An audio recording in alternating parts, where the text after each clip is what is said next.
I arrived at Jason's office party 15 minutes earlier than he expected, and for the first time in a long time, I felt nervous walking into a room where my own husband worked.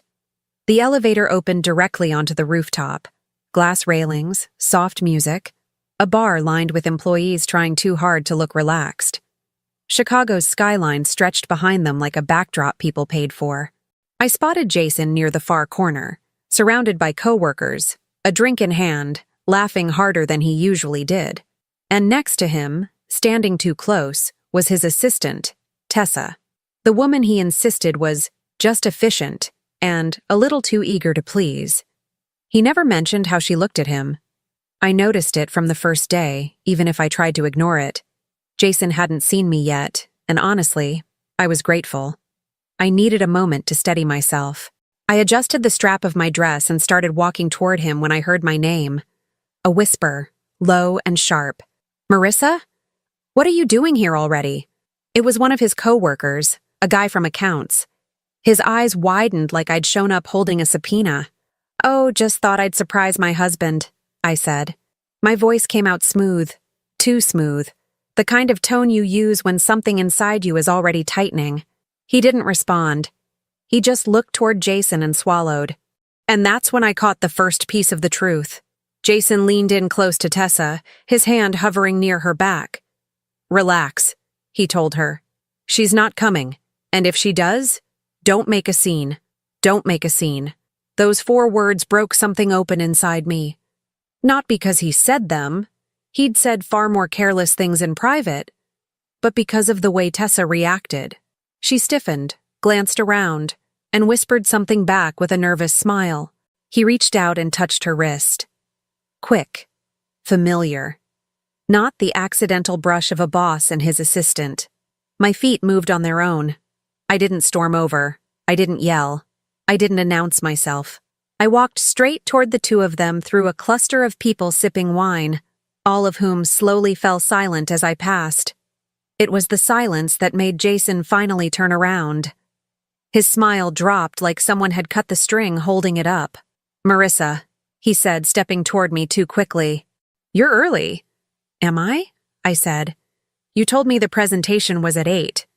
He looked over my shoulder, anywhere but at me. "It was. Things changed."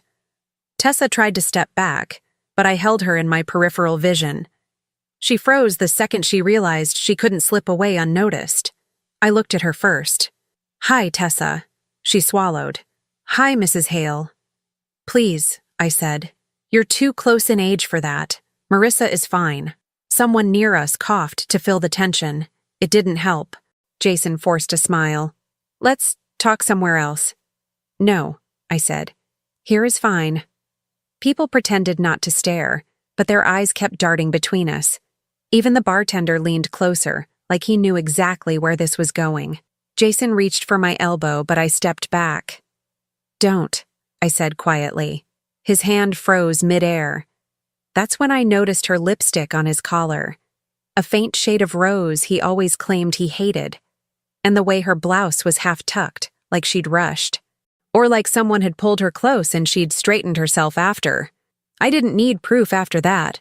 My chest felt hollow, but my mind sharpened with a clarity I hadn't felt in months. I turned to her again. "How long?"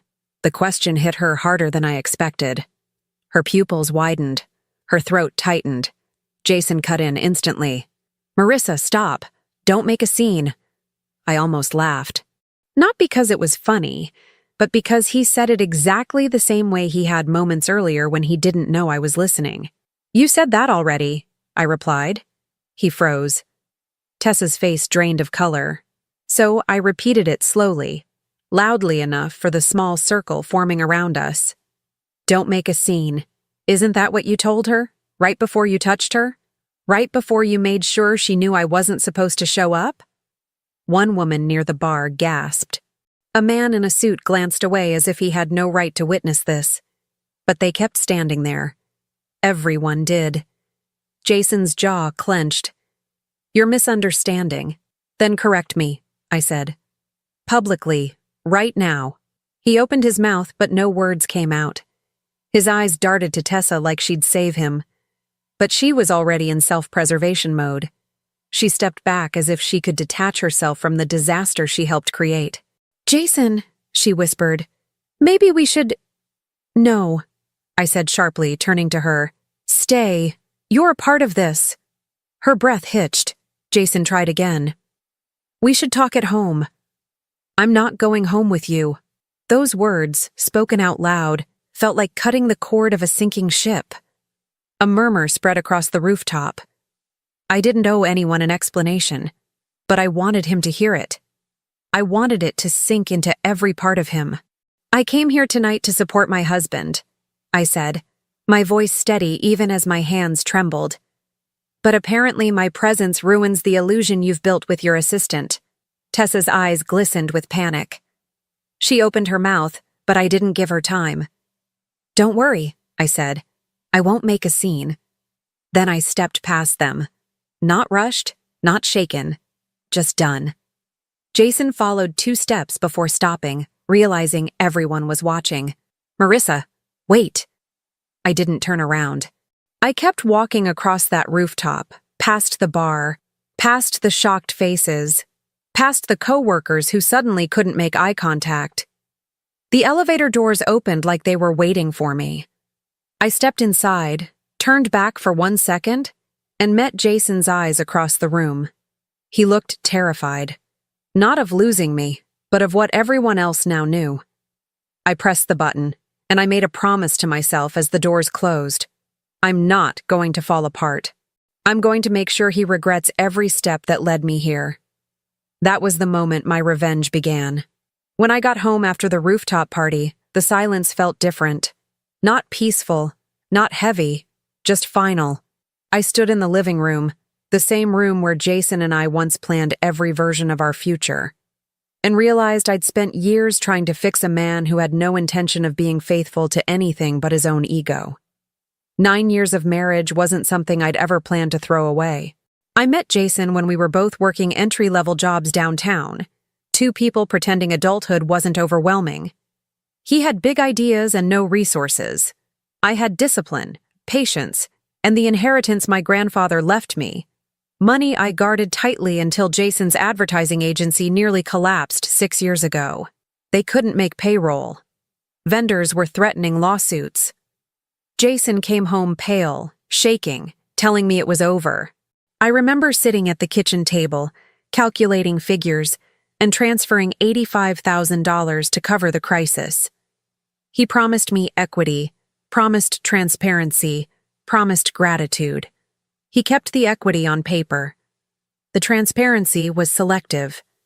The gratitude disappeared the second things started going well for him. Still, I held that house together.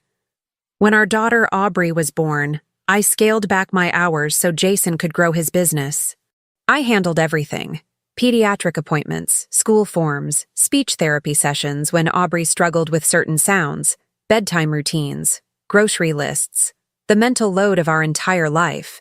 Jason showed up when it made him look like a family man. The rest was mostly me. Looking back, the warning signs started small. 2 small explanations, 2 polished excuses. Phone calls he took in the garage.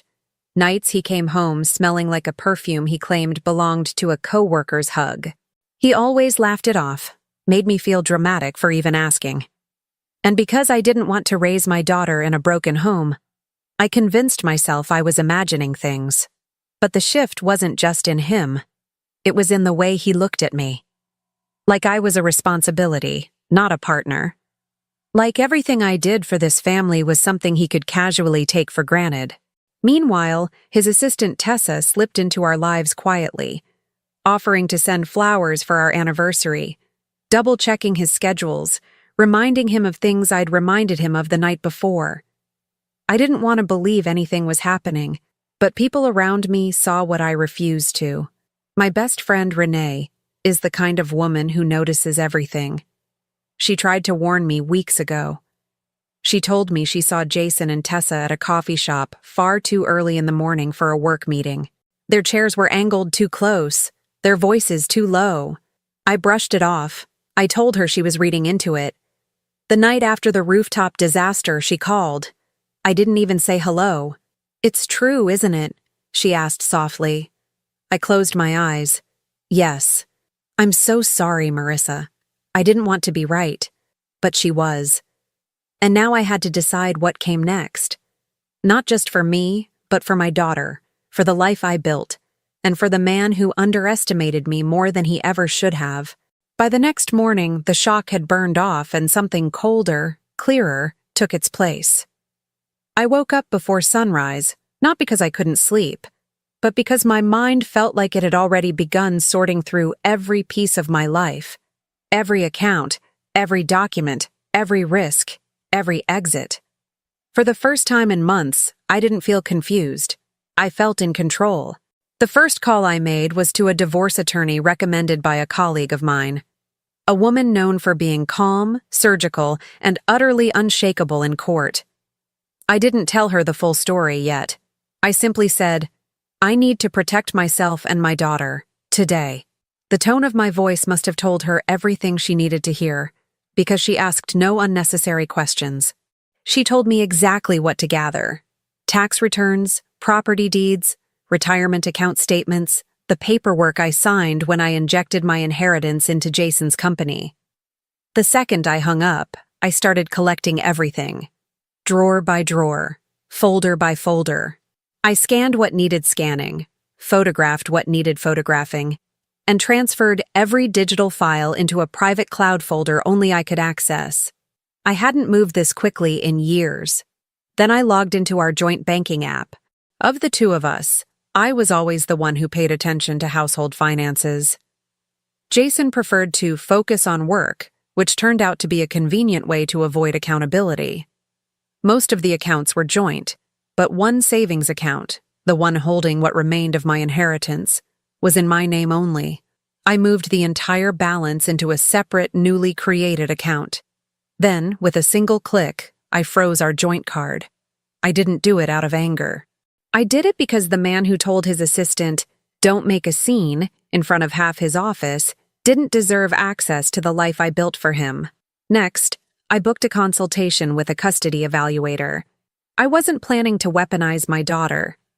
I just wanted the truth on paper. I was the one who managed her routines, her medical appointments, her school involvement. Jason was present when it fit his schedule. After that, I packed a bag for Aubrey and me. Not a dramatic suitcase thrown together in a storm of emotion. Just a clean, intentional set of essentials. Clothes, important documents. A few things that mattered to her. The house felt different as I moved through it, like I was finally seeing it without fighting for the illusion inside it. When I opened the closet where Jason kept his seasonal clothes, I noticed the cufflinks I gave him on our 8th anniversary sitting in their box, untouched. He told me he loved them. He told me he wore them all the time. He didn't. I closed the box quietly and walked away. By mid-morning, my lawyer emailed her first instructions. I followed each one without hesitation.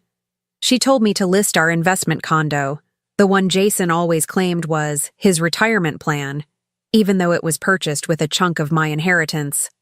I contacted the realtor immediately. She scheduled professional photos for the next day. At 11:42 a.m., my phone buzzed. Jason. I didn't answer. 30 seconds later, another call. Then a text. "Call me. Something's wrong with our card." Another text. "Marissa, seriously. I'm at lunch. It's not going through." I stared at the screen, not with satisfaction, but with certainty. He was finally feeling the first edge of a reality he created. Then the voicemail came. His voice strained, controlled, crumbling just a little. "Can you please call me? I don't know what's going on, but I did." And for once, I wasn't the one scrambling. I was the one moving forward. By the afternoon, everything I'd set in motion began to ripple outward.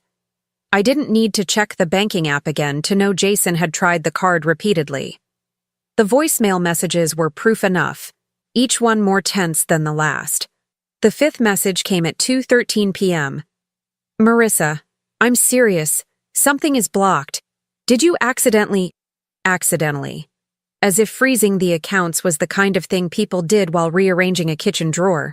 I turned the phone face down and continued organizing the documents spread across my dining table. Tax returns on the left, property deeds in the center, partnership agreements with his ad agency on the right. The signatures looked different to me now, not like legal ink, but like the moment I handed him leverage he never deserved. While I worked, texts kept arriving. Call me now. Why are you doing this? People are talking about last night. Can we clear things up? There it was. His priority. Not my feelings, not our daughter, not the betrayal, the optics. I didn't answer a single message.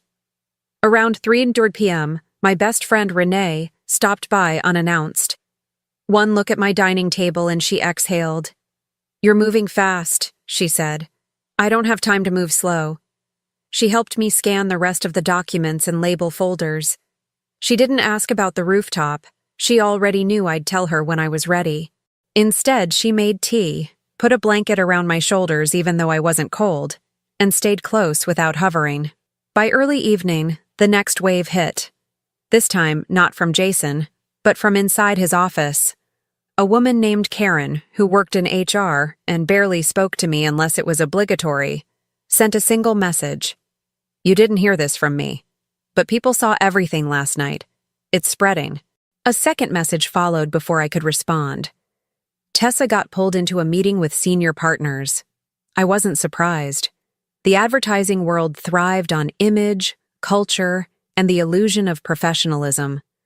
A partner having an emotional entanglement with his assistant, on company property, wasn't the kind of problem they ignored, especially not after a scene half the rooftop witnessed.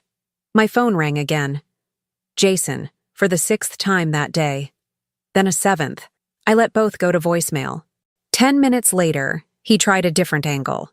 "Aubrey needs stability. Don't do anything drastic." My jaw tightened. He remembered he had a daughter only when it served his narrative. I didn't reply. Instead, I packed Aubrey's school bag for the next day and placed it by the door. She was at my mother's for the night, on purpose. I didn't want her hearing raised voices or feeling tension she didn't deserve. While I folded her sweater, I imagined what Jason was experiencing.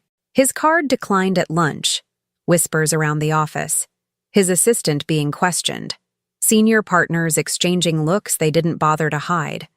He was losing control of a story he thought he could manage. Around 7:20 p.m., my phone buzzed again. But this time it wasn't him. It was one of his coworkers, a woman named Bree, who I'd chatted with occasionally at holiday events. Her text was short. "You should know. He's panicking." Another message came seconds later. Tessa cried leaving the office. They asked her to step away for now. I sat on the edge of the couch, letting the information settle. Not with joy, not with triumph, just with clarity. Actions had consequences. And for the first time, those consequences weren't falling on me. When Jason finally texted again, it wasn't demanding. It was pleading. "Can we please talk, just for 5 minutes? We can fix this. I made a mistake. Can we meet somewhere private?" I stared at the screen, remembering the way he touched her wrist, the way he told her not to make a scene, the way he'd looked terrified when I walked away. He didn't want to talk. He wanted damage control. At 8:04 p.m., the first truly desperate message arrived. "Marissa, please, I'm losing everything. Please just call me." I set the phone down carefully, almost gently, like it was something fragile. He was finally feeling the fallout he created, and I was just getting started. 2 days after the rooftop party, I agreed to meet a group of mutual friends for dinner. Not because I wanted to socialize, but because I refused to hide. If anyone deserved to disappear, it wasn't me. The restaurant was one of those polished downtown places with warm lighting, linen napkins, and tables spaced just enough to make private conversations feel public. I arrived early, sat near the back, and tried to steady my breathing. I didn't know if Jason would show up tonight. I didn't care, but I prepared myself anyway. Our friends arrived one by one, each wearing the same expression, sympathy mixed with curiosity. They pretended not to know anything. They asked polite questions about work. They complimented the food. I nodded through it, grateful they were trying, even though we all felt the tension sitting between us like a fifth chair. Just as the server placed our entrees on the table, a shadow appeared beside me. Jason. He looked like he hadn't slept. His shirt was wrinkled, his hair unstyled, and the confidence he carried everywhere had drained from his posture. He stood there clutching his phone like it was the only thing keeping him upright. "Marissa," he said quietly, "can we talk?" The table went still. Forks froze. Conversations died mid-sentence. I didn't look up at him immediately. "I'm eating." I know, he whispered, glancing at the eyes watching him. "Please, just a minute."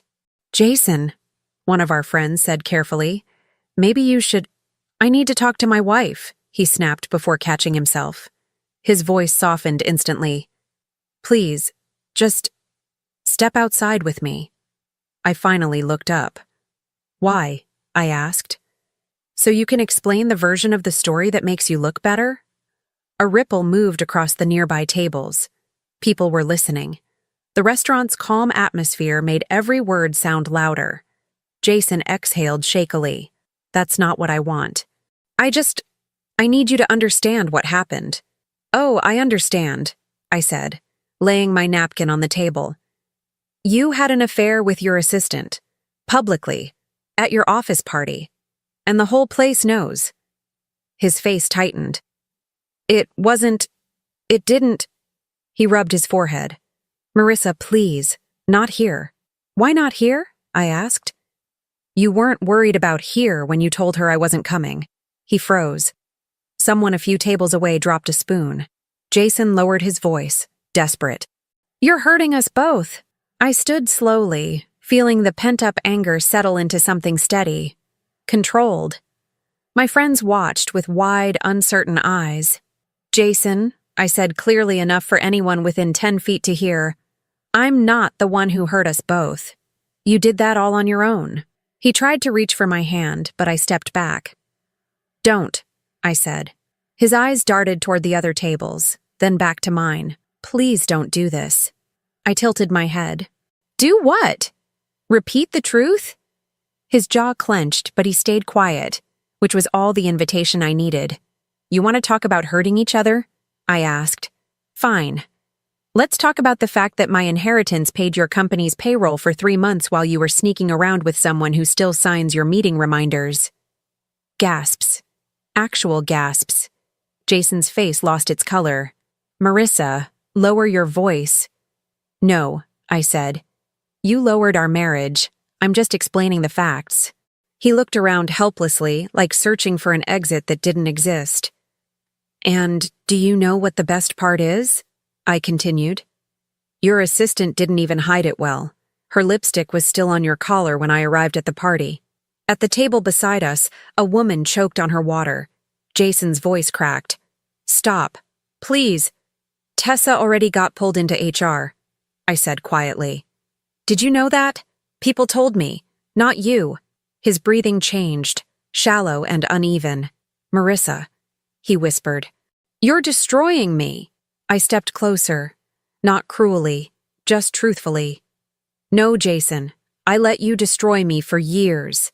This is the first time I'm simply not protecting you." Silence blanketed the entire section of the restaurant. He opened his mouth to respond, but nothing came out. Even the server paused behind him, waiting.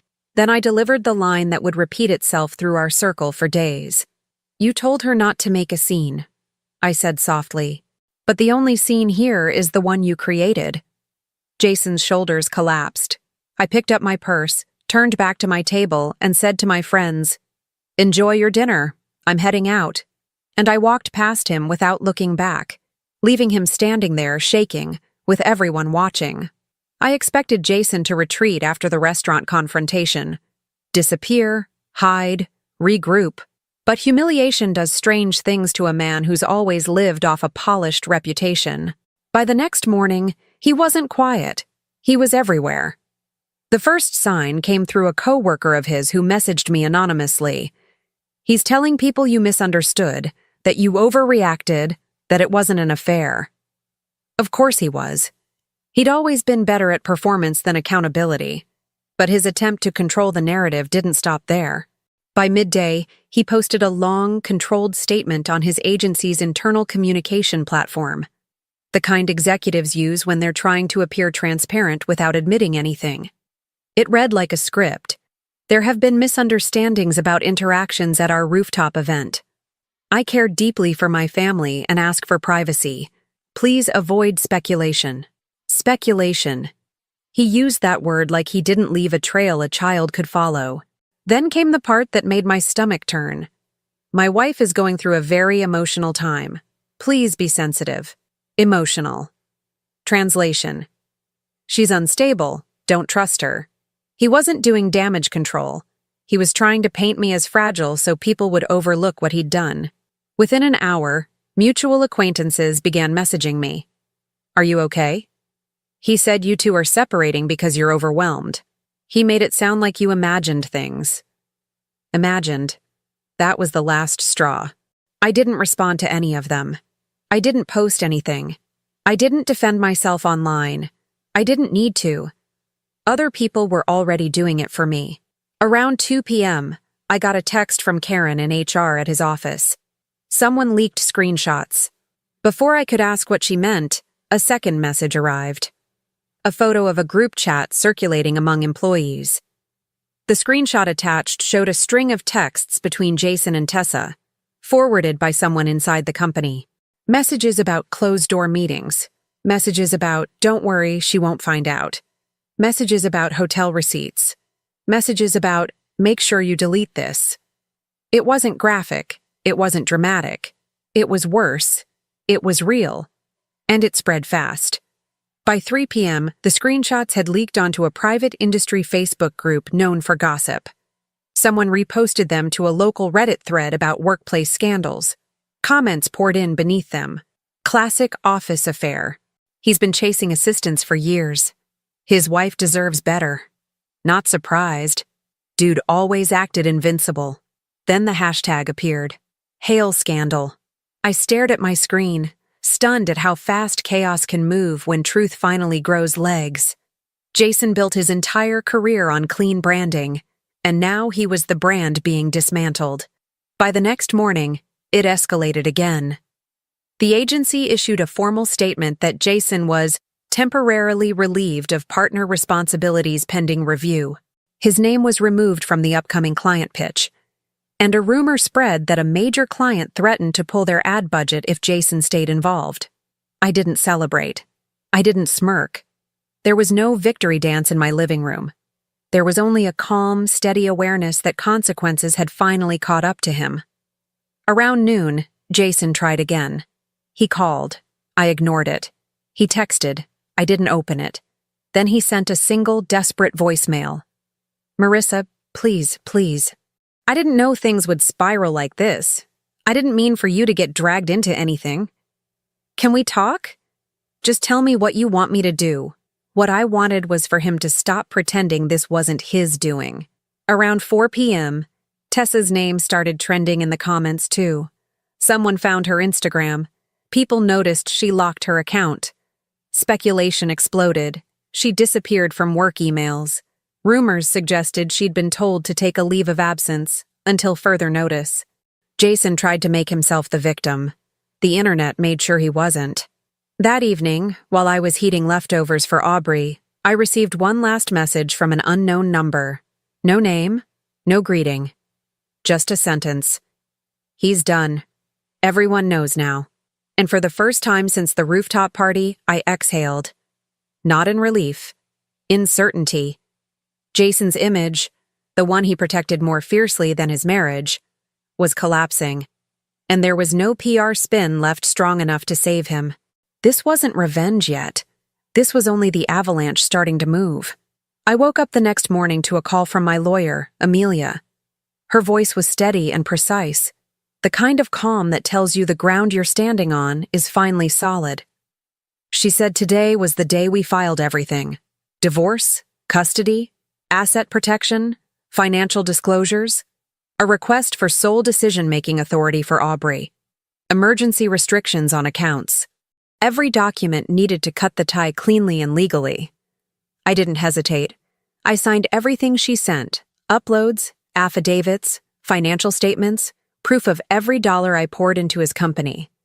The inheritance paperwork that explained how I paid their payroll, vendor fees, and rent during their crisis. Amelia said it strengthened our reimbursement claim and positioned me to recover what he used and squandered. By noon, everything was filed, and within hours, the fallout started hitting him. Jason's messages came fast and frantic. "Did you file something? This is insane. You should have talked to me. You're taking everything." The agency saw the filing. They pulled me from 2 accounts. He called again and again. When I didn't answer, he tried from his work phone. I kept focusing on the paperwork spread across my dining table. His panic wasn't my responsibility anymore. By mid-afternoon, he finally understood the financial side of what I'd done. "My accounts are frozen. I can't access the business credit line. Marissa, what am I supposed to do?" For years, he acted like he was the financial backbone of our household. Now he finally understood I'd been the foundation the entire time. Later that evening, I got a message from someone who used to work with his father. It was short and blunt. "He's in trouble. Partners met today. They're talking about removing him completely." It didn't surprise me. Clients didn't want to be tied to scandal. Partners didn't want liability. And Jason's spotless public image wasn't spotless anymore. Then his family stepped in. His mother called around 6, her voice trembling in a way I'd never heard. She apologized before I even said hello. She told me his father was furious. Furious enough to tell Jason not to come home. Furious enough to say Jason embarrassed the family name. Furious enough to say he wouldn't support a son who sabotaged everything handed to him. She paused before whispering, "You and Aubrey will always have a place with us. I hope you know that." Support wasn't something I expected, but it hit deeper than I thought it would. That night, the next domino fell. A text from Karen in HR. "Tessa resigned today. She left in tears. It was that, or termination. Her career was gone. Her reputation with it. She aligned herself with the wrong man, and the consequences found her too." The next morning, Jason showed up at my mother's house. I saw him from the window, exhausted, hollow, wearing the same clothes as yesterday. He stood on the porch like someone waiting to be let back into a life he no longer recognized. When I stepped outside, he rushed toward me. "We need to talk. There's nothing left to talk about. You filed for divorce. You froze everything. You blindsided me." "No," I said. "I responded to what you created." He tried to steady his breathing. "Don't take Aubrey from me." "I'm not taking her. I'm protecting her. She's my daughter too." "Then you should have acted like a father, not a man who risked everything for attention." His expression twisted, and for the first time since this began, he looked genuinely afraid. "You're destroying me." I shook my head. "I'm done saving you." Something broke in him then. Something he couldn't hold together anymore. His shoulders dropped. His voice thinned. "Where am I supposed to go?" "Anywhere you want," I said. "Just not here."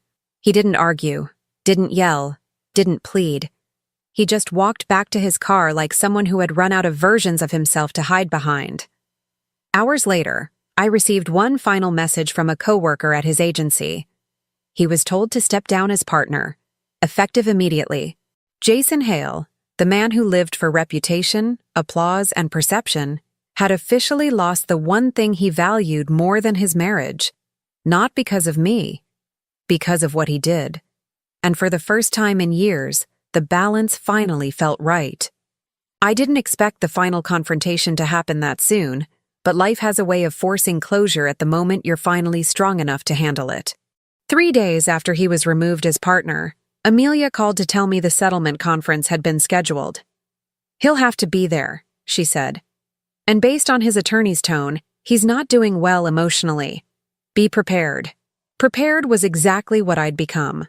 The meeting was set for late afternoon in a neutral office downtown, one with glass walls, soft carpeting, and the kind of sterile silence meant to keep people civil.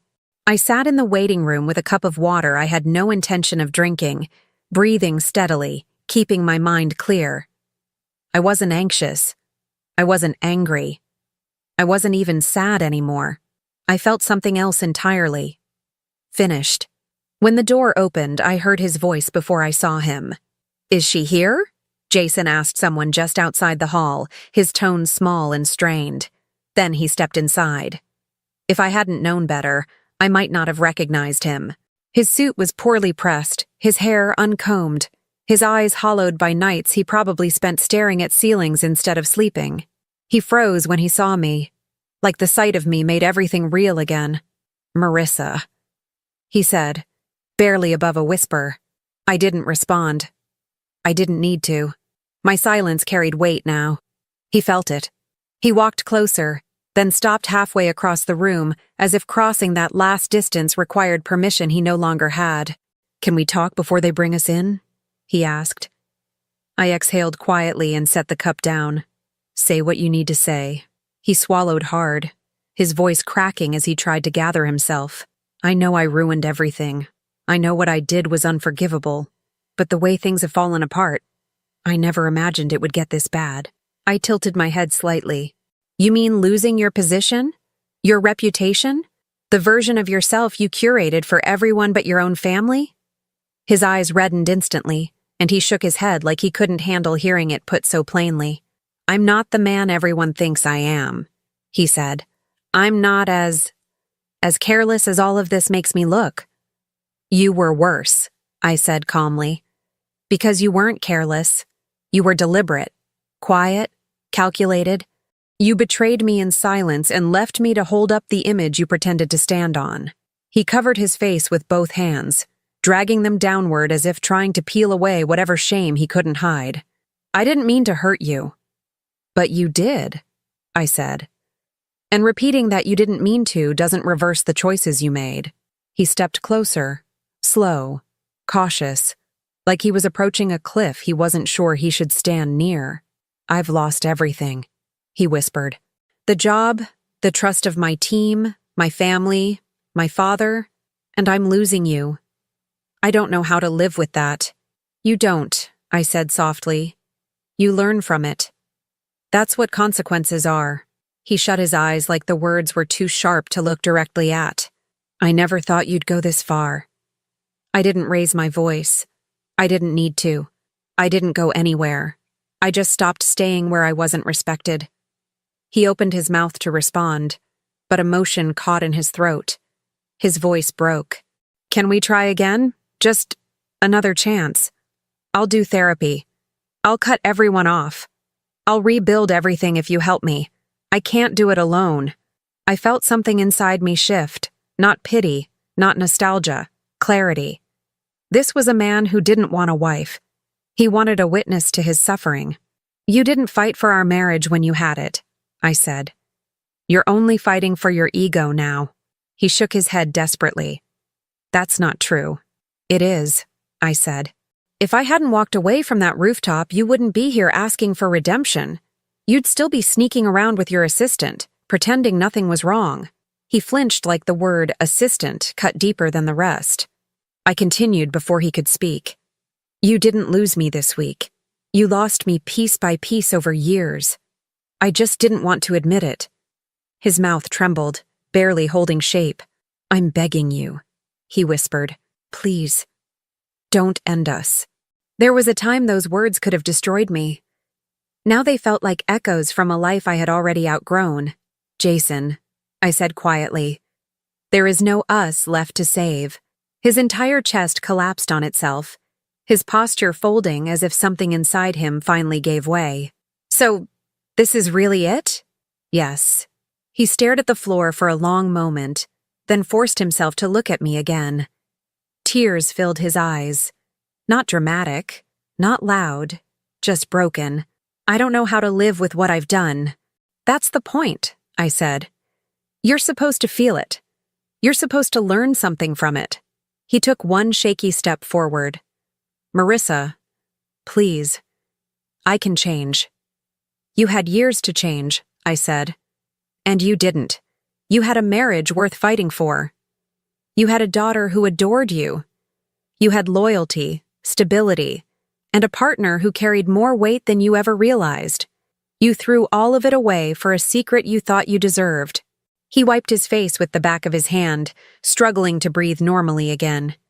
So, what happens now? I walked past him toward the conference door, my voice steady and final. Now you face the life you created, and I walk into the one I rebuilt without you. He turned, desperate. Marissa, please, just give me something. A sign you don't hate me. I paused with my hand on the door. I didn't look back. I don't hate you, I said. I'm free of you. And then I opened the door and stepped inside, leaving Jason standing alone in the hallway, devastated, shaking, and facing the consequences he'd spent years outrunning. For the first time in our entire marriage, I wasn't the one who stayed behind to pick him up. He was the one watching me walk away. 6 months passed, and the version of my life I stepped into looked nothing like the one I left behind. It wasn't louder or busier or dramatic. It was calmer, sharper, mine. The kind of life that grows quietly after a storm ends, when everything broken has already washed away. Aubrey and I moved into a smaller house closer to her school. Sunlight in every room, hardwood floors her socks slid across, a backyard where she drew chalk hearts on the patio.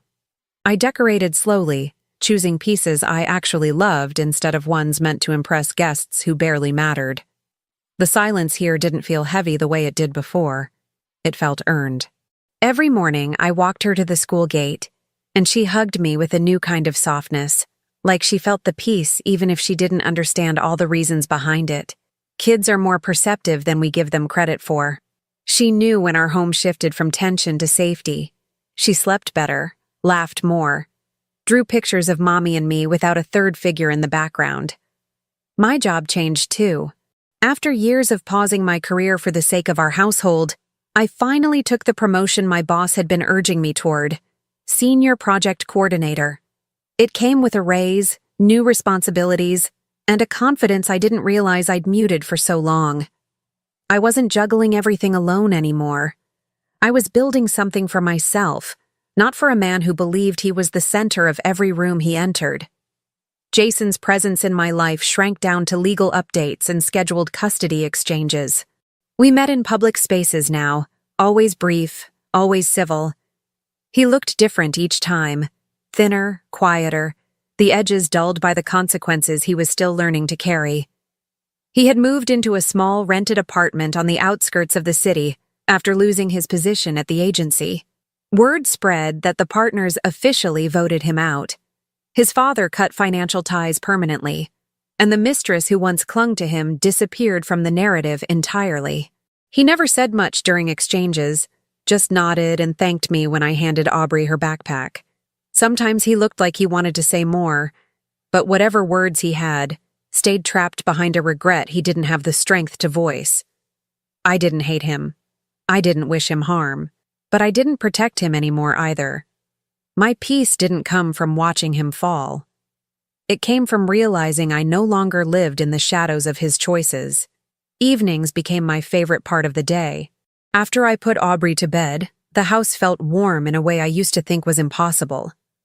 I lit simple, clean-smelling candles, not because I needed ambiance, but because I liked the scent. I cooked for pleasure instead of obligation. I read again. I slept without waiting for a door to open late or a lie to surface the next morning. My life didn't feel like a rebuilt version of the old one. It felt like a brand new chapter I'd never allowed myself to imagine before everything fell apart. One night, while closing the curtains, I caught my reflection in the window. I didn't look tired. I didn't look uncertain. I didn't look like someone recovering from betrayal. I looked like someone who finally understood her own worth. The truth is, betrayal didn't break me. It revealed me. And as I turned off the last light and walked down the hallway toward my daughter's room, I realized something with absolute clarity. Freedom doesn't arrive when someone apologizes. It arrives when you stop waiting for them to. I wasn't waiting anymore. I was living. And for the first time in a long time, that was enough. Thank you for tuning into the Velvet Revenge channel. Please hit that hype button, Like and subscribe. See you soon.